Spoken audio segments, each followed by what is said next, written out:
नमस्कार दोस्तों, आप देख रहे हैं सलाम नेशन जावेद अख्तर के साथ। अभी हम रायपुर के एक काफ़ी ख़ास जगह पर आज हम आए हैं। ये वार्ड है स्वामी आत्मानंद वार्ड क्रमांक 39।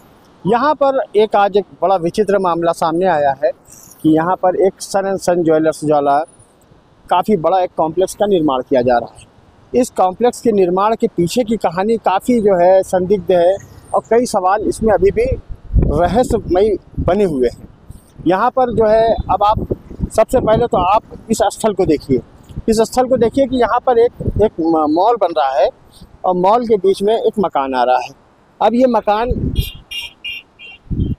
एक्स जज अंजू गुप्ता का है, जो कि वर्तमान एडवोकेट भी हैं, और इनका मकान इसके बीच में फंसा हुआ है। अब इस निर्माण करने वाले लोगों ने इनके मकान को तीनों तरफ से खोद दिया है। अब ये मकान इस स्थिति में आ गया है कि ये मकान कभी भी गिर सकता है। ये मकान जिस दिन गिरेगा उस दिन ये शायद दब के मर भी जाएंगे। ये शायद एक हिसाब से आप समझ लीजिए कि सुनियोजित रूप से किसी को मारने का एक बेहतरीन तरीका भी हो सकता है। संभवतः आपको आज नहीं तो कल नहीं तो परसों आपको ये जानने को भी मिल सकता है। बहरहाल उससे भी बड़ा मामला ये है कि इस ज़मीन को लेकर इस ज़मीन के प्रकरण को जब हम देखते हैं कि ये इतने बड़े शहर के बीचों बीच में इतने बड़े हिस्से को कैसे दिया गया है, तो पता लगता है कि इसमें काफ़ी बड़ा हिस्सा वो आबादी ज़मीन है। अब आबादी भूमि को सरकार ने कैसे एक व्यावसायिक प्रयोजन में दे दिया गया है, ये बड़ा ही अजीब मामला है। इसमें जब मामले में हम और तहकीकात करते हैं और दस्तावेज़ों की छानबीन करते हैं तो हमको नगर पालिका जोन क्रमांक 7 का एक पत्र भी मिलता है, जिसमें ये 402 नंबर है, जिसमें नगर निवेश से प्रश्न पूछा गया है कि इस ज़मीन को जहाँ पर लगभग 13 परिवार निवासरत थे, जो कि आबादी भूमि पर थे, उनको कहाँ पर हटाया गया है और वो ज़मीन का क्या हुआ है। तो वो ज़मीन का एरिया लगभग 517 वर्ग मीटर है। अब उस 517 वर्ग मीटर को नगर निगम जवाब नहीं दे पाया है कि वो 517 वर्ग मीटर कहाँ गया। उनका कहना है कि इसके लिए जांच वो जांच आवेदन तहसीलदार को दिया गया है। वो जांच ये 2022 का प्रकरण है और तब से लेकर अभी तक में ये प्रकरण अभी तक पूरा नहीं हो पाया, जांच नहीं हो पाया, माल बन के तैयार है। यानी कि वो 517 वर्ग मीटर भी आप समझ लीजिए कि आबादी की भूमि का ये ज़मीन थी, वो पूरी ज़मीन वो यहाँ पे जा चुकी है। अब इस मामले में दूसरा प्रकरण देखते हैं। इसी में एक और प्रश्न किया गया है नगर निवेश से कि इनको जो शुल्क कैसे दे दिया गया है, मात्र हल्के शुल्क में। ये अरबों की ज़मीन है और इसको मात्र 1 करोड़ रुपए 61 लाख रुपए जुर्माना लगा के उस पर राजीनामा करके उनको ये ज़मीन दे दी गई है। मतलब एक हिसाब से आप समझ लीजिए कि ये फ्री फोकट की सरकार ने बहुत ही तौर तरीके से आबादी को यहाँ से हटवाया है। उसके बाद उस ज़मीन को अपने कब्ज़े में लिया है और उस कब्ज़े को लेकर प्राइवेट एक आदमी को, व्यक्ति को दे दिया है मॉल बनाने के लिए, ताकि वो अपना व्यवसाय कर सके। ये गजब का तरीका है सरकार का। अब सरकार इसने ये पूर्ववर्ती सरकार के कार्यकाल में हुआ है। ये 2021 से ये प्रकरण चला रहा है। इसमें पूर्व महापौर या वर्तमान महापौर कहा जाए, उनकी भी भूमिका हो सकती है, इसकी भी जांच होनी चाहिए। जो पूर्व विधायक थे यहाँ क्षेत्रीय, उनकी भी जांच होनी चाहिए। इसमें जब हम अब इस मामले में जो स्थानीय जनप्रतिनिधि है यानी पार्षद है, उनका कहना है कि हमने इसका विरोध किया था और उसके बाद लगातार कई सारे अपने सवाल के जवाब दिए हैं, लेकिन वो सवाल संतुष्टिजनक प्रतीत नहीं होते हैं। उसके बाद ये प्रकरण न्यायालय में भी गया हुआ है। न्यायालय में एक पक्षी सुनवाई हो रही है, इनका प्रकरण को सुना नहीं जा रहा है। अभी तक इनका आरोप है कि न्यायालय ने लगभग 7-8 महीने हो गया, इनकी एक भी सुनवाई नहीं की गई है।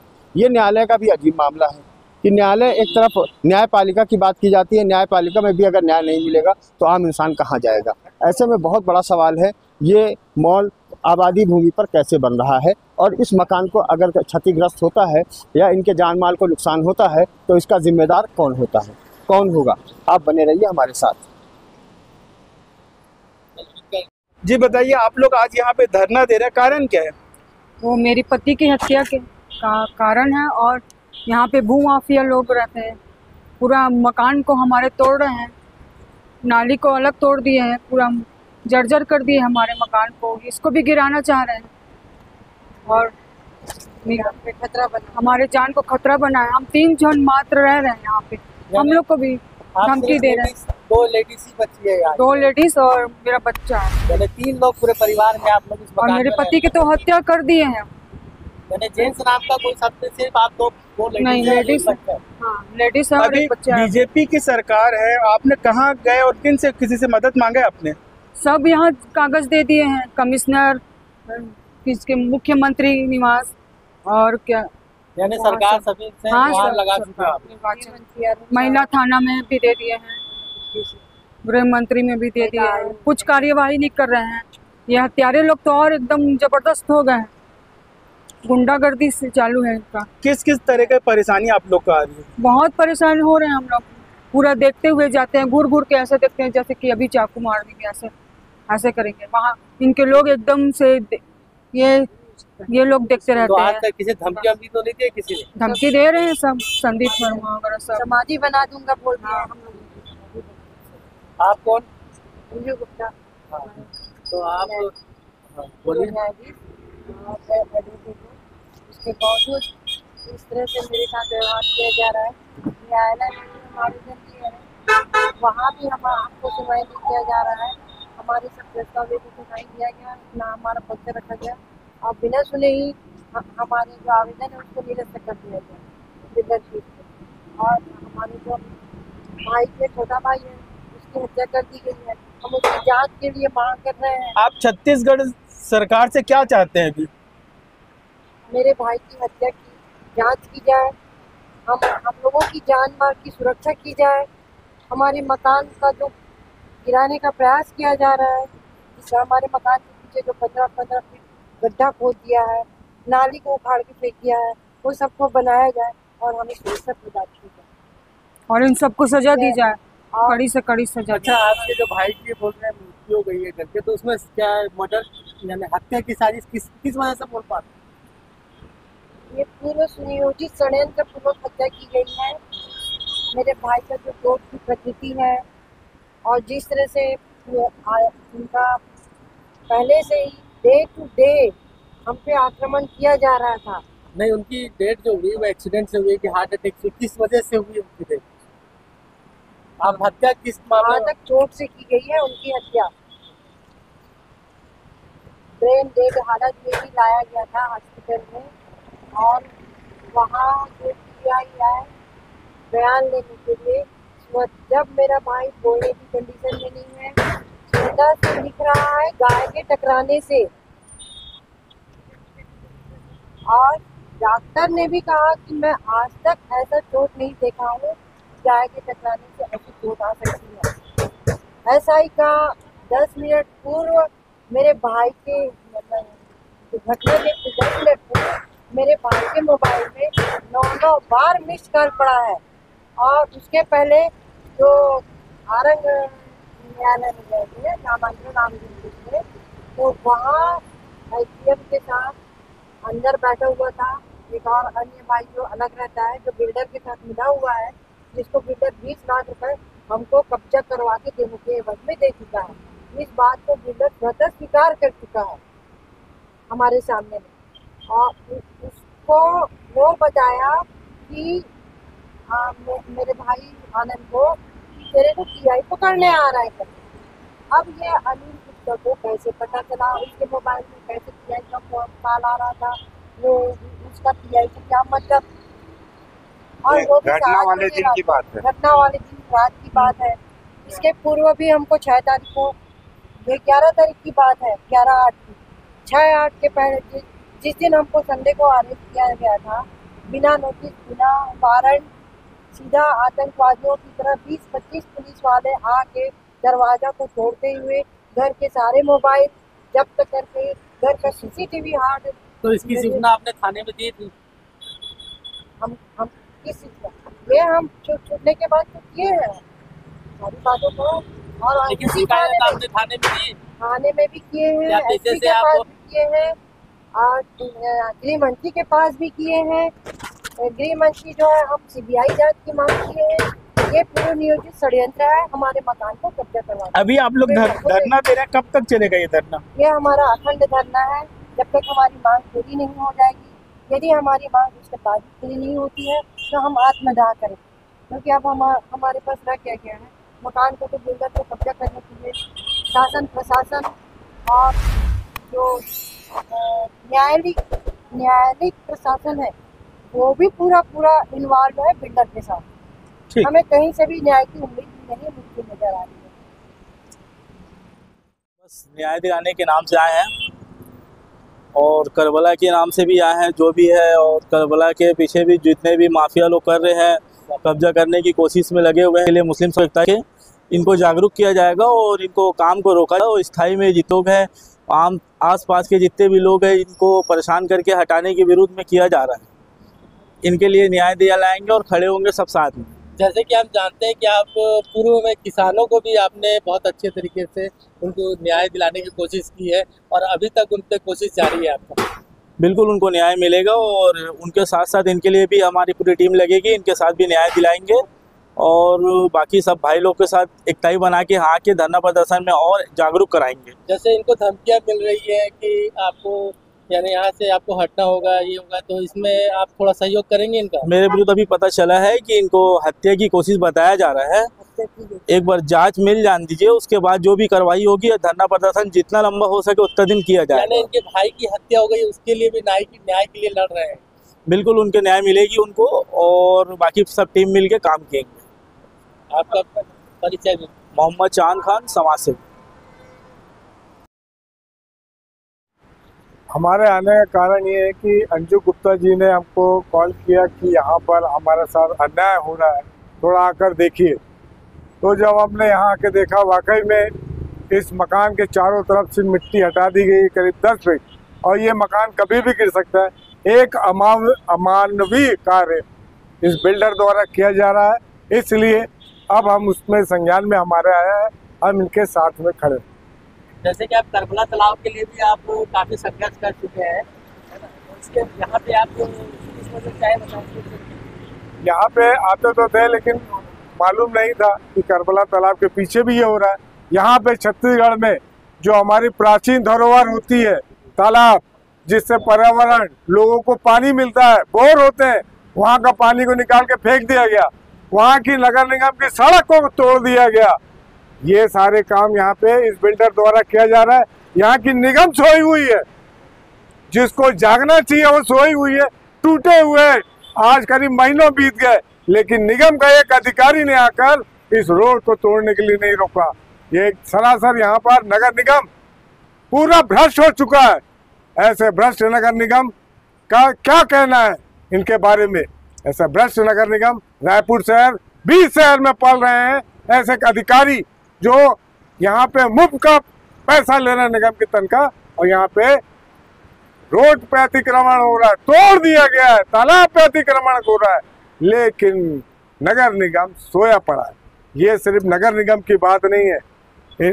अंजू गुप्ता ने इसका जो पूरा प्रकरण एसपी को दिया, डीएसपी को दिया, मंत्री को दिया, लेकिन उस पर कार्रवाई नहीं हो रही है। ये बड़े सोचनीय बात है। सर, अभी बीजेपी की सरकार बनी हुई है, क्योंकि कांग्रेस की जब सरकार थी तब बीजेपी ने यही किया था कि भ्रष्टाचार हो रहा है, लोग माफिया जो है वो जमीनों पर कब्जा कर रहे हैं। लेकिन एक ज़मीन जो रायपुर शहर में है, जहां सभी का नज़र रहता है, यहाँ तक कि ये प्राचीन तालाब है, उस पर भू माफिया का कब्जा हो रहा है और चुप है सरकार। क्या कहेगी?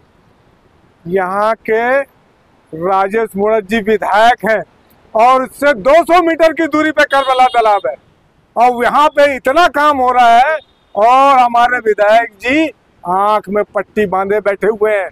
यहाँ का इनकी बिल्डर के साथ मिलीभगत है, साफ साफ दिख रहा है, लेकिन कोई सुनने वाला नहीं। इससे पहले तो कांग्रेस की सरकार थी, दोनों ही सरकार एक जैसी है। एक चोर मौसोरे भाई। यानी आपका कहने का मतलब है छोटे में तो छोटे में, बड़े में सुभान अल्लाह। बिल्कुल सही कहा। अपना परिचय देते। अजय चकोले, रायपुर, छत्तीसगढ़। कॉम्प्लेक्स बन रहा है, सन एंड सन द्वारा बन रहा है और बनने से पहले इनको आजू बाजू सब व्यवस्था को देखना चाहिए। और जिस प्रकार का मैं मकान को देख रहा हूँ, आजू बाजू खोद देना, ये कहीं ना कहीं मकान को नुकसान तो पहुँचेगा। फिर भी जिस प्रकार का मतलब ये शुरुआती दौर से जिस प्रकार का कृत्य हो रही है, ये सामाजिक समरसता को कहीं न कहीं चोट पहुंचाने का काम है और इसमें जनता जनार्दन का कहीं न कहीं रोष व्याप्त होने वाला है। मैं पहले भी उस प्रतिष्ठान के लोगों को कह चुका हूँ कि आप ऐसा कोई काम न करें जिससे कि समाज में कोई न कोई रोष पैदा हो। देखिए, व्यापार करना और रायपुर का एक विकास होना उसका हिस्से में आता है, लेकिन हम किसी को नुकसान पहुंचा के हम अपना इसको व्यवस्था को सिद्ध करें, ये कहीं ना कहीं ठीक नहीं है, अमानवीय कृत्य माना जाएगा इसको। और मैं तो बार बार कहूँगा कि जल्द से जल्द इसको समाधान कर इसकी व्यवस्था को ठीक किया जाए। जो भी घर है उनसे बड़ा संतोष करते हुए उनके साथ एक व्यवहार होना चाहिए। अच्छा, इसमें एक नगर निवेश का एक मामला है कि ये जो है आबादी भूमि है, तो आबादी भूमि या तो सरकार निजीकरण करती है, अपने संस्थानों को देती है, तो इसमें ये व्यवसायिक को कैसे दे दिया गया, ये एक बड़ा पेचीदा एक मसला। देखिए, ये व्यवस्था, इस प्रकार की बातों का प्रश्न मैंने भी उठा चुका है। अभी इससे पहले कांग्रेस की सरकार थी और कांग्रेस की सरकार में इसमें जो भी लोग साथ में, यहाँ के क्षेत्रीय विधायक समझ लो, यहाँ पे महापौर समझ लो, ये सब इसमें संपृक्त हैं। ये इतनी बड़ी जो प्रतिष्ठान खड़ा हो गया, ये ऐसा नहीं है कि रातों रात खड़ा हो गया, ये सब के देख रेख में हुई है। और आज हम जब बोलते हैं कि चिड़िया सब चुग गई, उसके बाद हम सब बात कर रहे हैं और समाज भी एक बड़े रसूखदार लोगों के सामने झुकी हुई है और उसको हम कुछ क्या बताएं। लेकिन समय की स्थिति को देखते हुए जिस प्रकार का बन चुका है, अब सरकार को भी मैं चाहूँगा कि इसमें थोड़ा सा खलअंदाजी दें। लेकिन जो मैंने जाना है, ये कागज़ वगैरह जो लीगली सब व्यवस्थाएं हैं, सब कंप्लीट करके ही ये काम कर रहे हैं, ऐसा मुझे बताया गया है और दिख रहा है।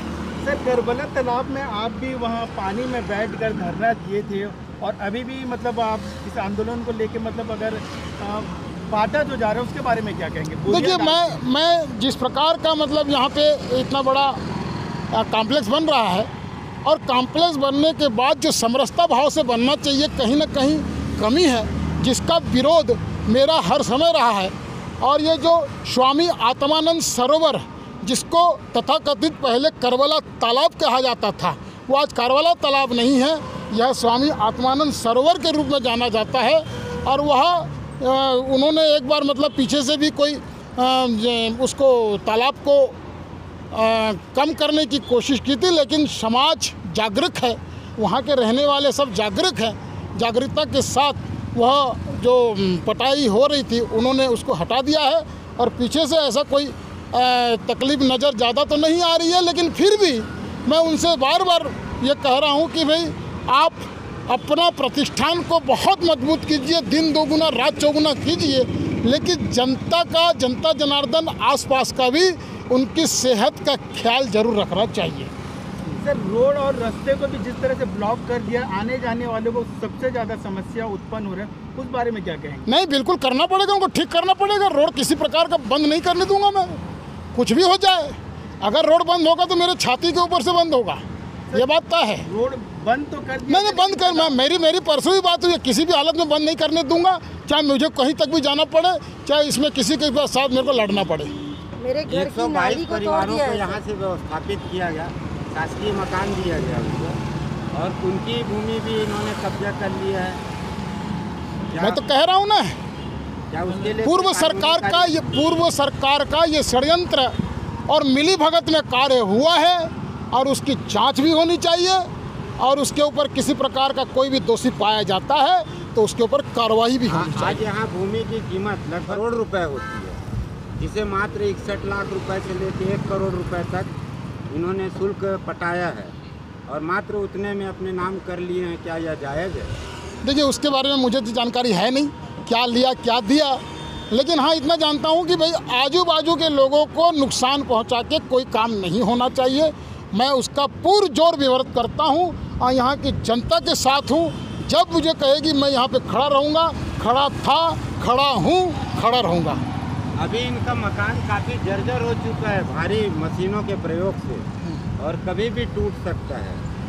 तो वर्तमान में क्या बिल्डर को इसका जो भी लीगल कार्रवाई होगी, अगर ऐसी कोई बात होती है और अगर इसे प्रतिष्ठान अगर उसके ऊपर संज्ञान लेकर के काम अगर नहीं करता है तो उसके ऊपर ज़रूर कार्रवाई होनी चाहिए। और मैं भी उनके साथ हूँ, और जो भी यहाँ पीड़ित पक्ष अपने आप को दर्द को रो रहे हैं, मैं उनके साथ हूँ।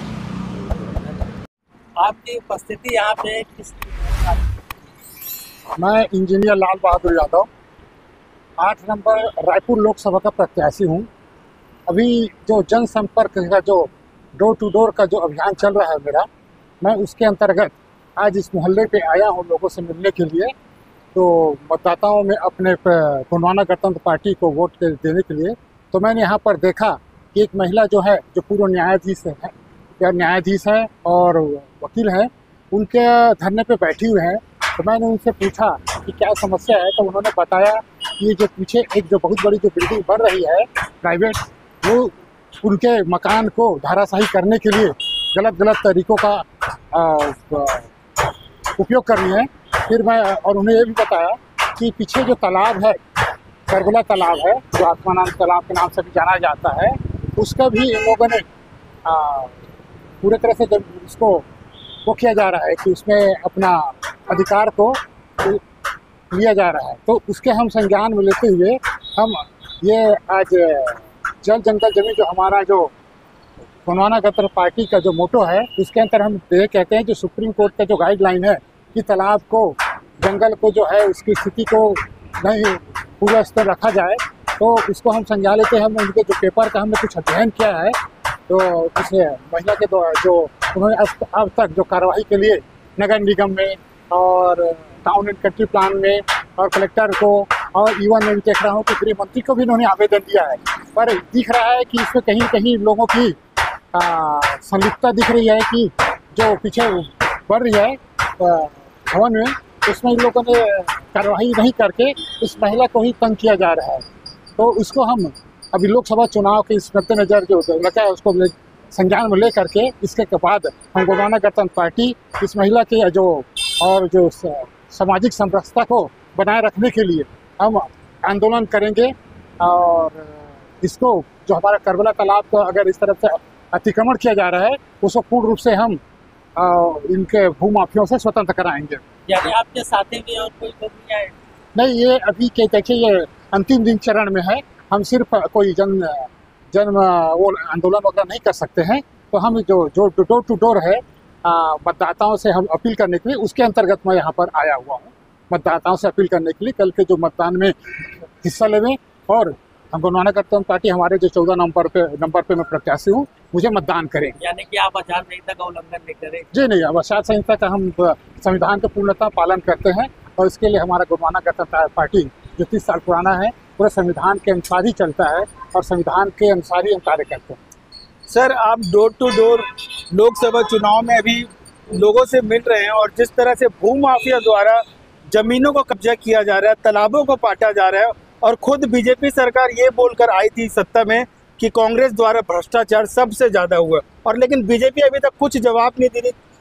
बीजेपी के पास भी चले गए, अंजू गुप्ता आवेदन दे चुके, उस बारे में क्या कहेंगे? देखिए, अभी तो अब भारतीय जनता पार्टी आई है, उसके पहले तो अपना कांग्रेस पार्टी थी। तो ये जो राष्ट्रीय पार्टी हैं, वो जो पार्टियां हैं, अभी देखिए आपने इलेक्ट्रल बॉन्ड में भी दिख रहा है, इन लोगों ने जो भी भ्रष्टाचार करता है उनसे पैसा लेकर के कार्यवाही नहीं करते हैं। तो ये उनको कहीं कहीं संलिप्तता है, और ये प्रजातंत्र है उसको इन लोगों ने पैसा तंत्र की तरफ कर दिए। प्रजातंत्र का साफ उन लोग उल्लंघन कर रहे हैं और जो जनता को गुमराह करके मत को अपने पक्ष में ले करके सरकार बनाते हैं। तो मैं किसी एक पार्टी को क्या इसमें हम देंगे, क्योंकि अब देखिए भाजपा भी आई है, मगर ये दिख रहा है 3 सालों से तो कांग्रेस सरकार भी थी, अभी भाजपा सरकार ही है, तो कांग्रेस सरकार ने जो कार्रवाई की होगी, जो गलत कराई, उसको भाजपा सरकार भी आगे इससे वही रूप दे रही है। मतलब दोनों के दोनों संलिप्त हैं। यानी छोटे भी है तो छोटे भी है, बड़े भी है। बिल्कुल यही वाले है कि सभी राष्ट्रीय पार्टियां जो हैं वो अपने पक्ष में काम कर रही हैं, जनता के प्रति उत्तरदायी नहीं है। ये जो प्रतिनिधि हैं वो अपने पार्टी के प्रति उत्तरदायी हो जाती है। ठीक, धन्यवाद। आपके यहाँ आने का कारण क्या है? यहाँ पर नागरिकों के द्वारा करबला तालाब बचाओ अभियान चलाया जा रहा है। यहाँ पर मैं कम्युनिस्ट पार्टी का लोकसभा प्रत्याशी हूँ और पार्टी का राज्य सचिव हूँ। इस हैसियत से समर्थन देने आया हूँ। मैंने खुद देखा है कि करबला तालाब में उसके पहले जो एक रोड थी उस रोड को घेर दिया गया है। यहाँ पर एक बहुत विशाल एक बिल्डिंग बन रही है और ये एक बहुत बड़े बिल्डर के द्वारा बनाई जा रही है। ये भी मुझे पता चला, यहाँ के लोगों ने बताया कि यहाँ पर बहुत सारे परिवार निवासरत थे। सरकार की ओर से उनको आवास पट्टा दिया गया और उनको यहाँ से हटाया गया, दूसरे आवास में शिफ्ट किया गया और एक बहुत बड़ी ज़मीन का मालिकाना रजिस्ट्री बहुत कम कीमत पर, बाज़ार दर से बहुत कम कीमत पर इनको दी गई और यहाँ पर कंस्ट्रक्शन चल रहा है। साथ ही यहाँ पर जो पीछे आप जो निवास देख रहे हैं, कुमारी अंजू गुप्ता जी पूर्व न्यायाधीश और एडवोकेट हैं, इनके घर के ठीक पीछे कई फीट गहरा जो है खुदाई कर दी गई है। बिल्कुल ये पूरी आशंका है कि कभी भी ये घर ढह सकता है, क्योंकि उस बिल्डर के दबाव में इनका परिवार नहीं आया है, इन्होंने अपने घर को नहीं बेचा है। ये घर इनका पूरी तरह लीगल निवास है और लगातार बिल्डर की ओर से दबाव डाला जा रहा है कि इसको बेचे और यहाँ से निकले। इसके अलावा करबला तालाब का एक हिस्से को भी रेत की बोरियां डालकर उस पर कब्जा करने का प्रयास चल रहा है। इस तरीके से इस भूमाफिया के द्वारा, इस बिल्डर के द्वारा रायपुर शहर के एक बीचों बीच बेशकीमती ज़मीन पर इस तरह से कब्जा किया जा रहा है और इस सब की परमिशन पूर्व की सरकार ने दी है। और यहाँ तक कि वर्तमान में बीजेपी सरकार है और बीजेपी सरकार पिछले 5 साल सिर्फ भ्रष्टाचार को लेकर ही, मुद्दों को लेकर आज सत्ते में आई है और इतना बड़ा भ्रष्टाचार हो रहा है करबला तालाब को लेकर, उसमें किस तरह से दिखता है अभी सरकार ने? यहाँ आने के बाद यह भी पता चला है कि केंद्र में तो इनकी सरकार है और यहाँ पर भी इनके विधायक पिछली सरकार में विपक्ष में होने के बावजूद थे और अब तो इनकी स्वयं सरकार है। तो इसके बावजूद वर्तमान सरकार को भी ज्ञापन दिया जा चुका है। प्रशासनिक अधिकारी, पुलिस अधिकारी और मुख्यमंत्री, उप मुख्यमंत्री, इन सभी को ज्ञापन दिया जा चुका है। गृह मंत्री को ज्ञापन दिया गया है, नगर निगम में ज्ञापन दिया गया है, कोर्ट में आवेदन लगाया गया है, लेकिन सब तरफ से इनको निराशा हाथ लगी है। सारा प्रशासन तंत्र, न्याय तंत्र, पुलिस तंत्र और जो सरकार है, ये सब मिल करके इनके खिलाफ साजिश कर रही है और उस बिल्डर के समर्थन में निर्लज्ज तरीके से साथ में है। ये बहुत ही अशोभनीय है, निंदनीय है। हम इसका विरोध करते हैं और इस आंदोलन में हम और हमारी पार्टी हमेशा सहयोग करेंगे और लगातार इनके साथ डटे रहेंगे। आपका परिचय? मेरा नाम विश्वजीत हारोडे है। मैं राज्य सचिव हूँ ACUCI कम्युनिस्ट पार्टी से और रायपुर लोकसभा का लोकसभा प्रत्याशी हूँ। ठीक, धन्यवाद।